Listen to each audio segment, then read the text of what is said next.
GenerationHookah.com. Hello YouTube, this is Gothic Hookah, and I'm back with another Shisha review. Today I'm reviewing this. I'm not even going to try to pronounce its name. It's a Egyptian Shisha. Although I don't know if I'm almost hesitant to call it a Shisha.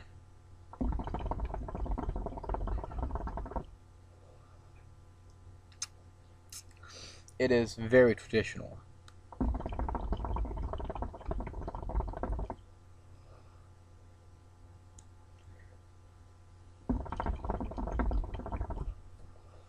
Let's look at what this stuff looks like, and you'll see why I don't necessarily consider this a Shisha.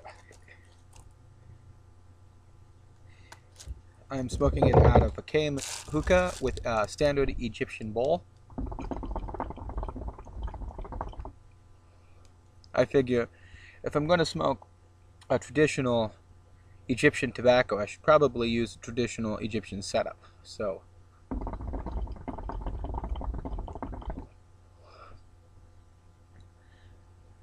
if I'm going to describe the taste, I'm going to describe it not compared to other shishas, but to pipe tobacco. That's what it tastes like to me. It tastes a lot like a dark Cavendish, like an unflavored dark Cavendish.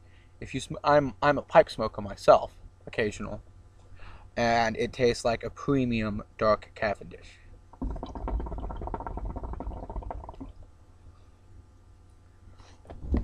The smell, it smells a lot like figs.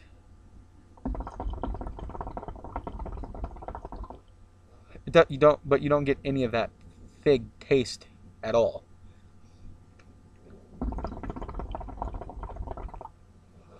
A little shout out, I'm doing this review for my good friends at Fire and Earth in Olympia, Washington. Great little hookah shop.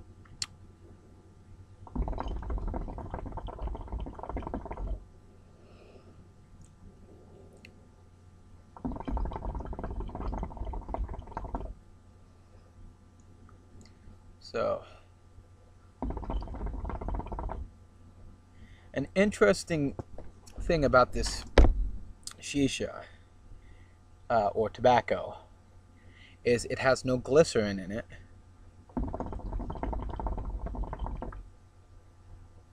And no flavoring in it. And it's molasses based. Also, your traditional shisha that list it, almost all of them list the nicotine content as 0.5 or 0.5%. This is listed with a nicotine content of 0.6%. Just something I found interesting. I don't know if y'all find that trivial or interesting. I find it interesting. This isn't a tobacco that I would smoke for hours on end, though. Like you might with the Starbuzz or another flavor. This is, I would suggest smoking this for maybe 20 minutes to a half hour.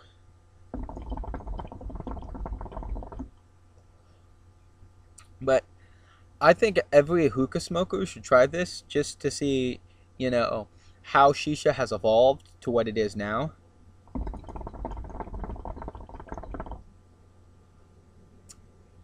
I mean, this is very, very traditional.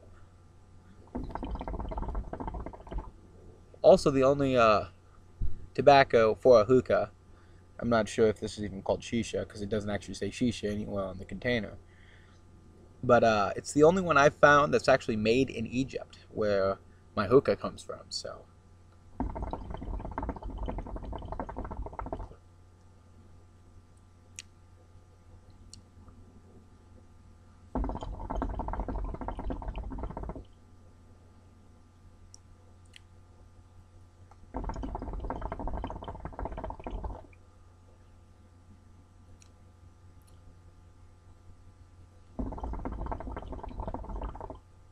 The buzz. Let's talk about the buzz. It's not.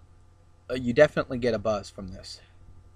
I would definitely say it's a better buzz if you're looking for a buzz than your standard hookah tobacco.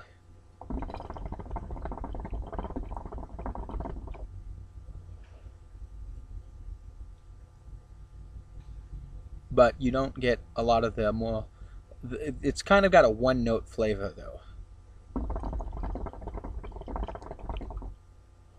You definitely taste the tobacco, which isn't something you get a lot from normal shisha. I could probably talk about that a lot more.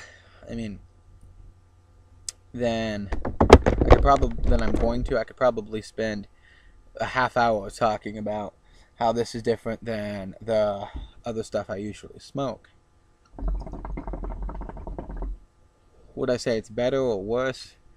That depends on what you're looking for. I mean, if you're looking for a shisha that tastes like, I don't know, fruit or whatnot, if you're looking for a lot of flavor, then this is probably not what I would suggest. However, if you're like a tobacco smoker, if you the more conventional tobacco, such as, I don't know, cigarettes, cigars, pipe, and you want to try hookah, this probably would be a good flavor for you to try. However, you know, pros and cons. It does not represent what most shisha tastes like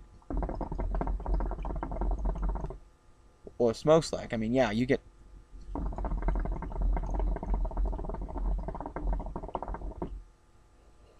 really good clouds from it. So that, I mean, it is what it is.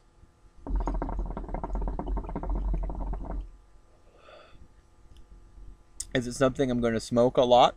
Probably not. This isn't a shisha I smoke every day. I could smoke Starbuzz's Pink, for instance, every freaking day, all day. Not so much with this. I think that should be good for a review. Comment, rate, subscribe.